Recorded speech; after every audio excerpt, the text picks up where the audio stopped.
সবাই Ghibli pick বানাচ্ছে, আমি আমার ভাইয়ের সাথে গিবলি পিক বানাবো। ভাইয়া এই গিবলি আর্টের অন্ধকার কেন?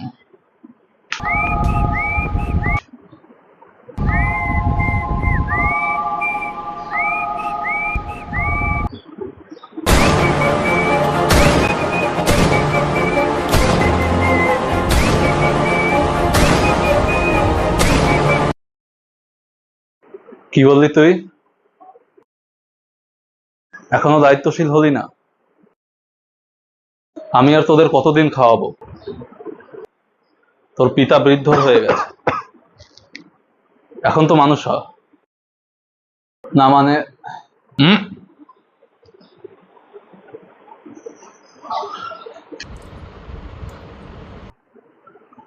যা গিয়ে পড়ালেখা কর। এই, তোরা আমার সাথে গিবলি ট্রেন্ড বানাবি? পিতা যেমন পুত্র তেমন, থাকবোই না তোদের বাসায়।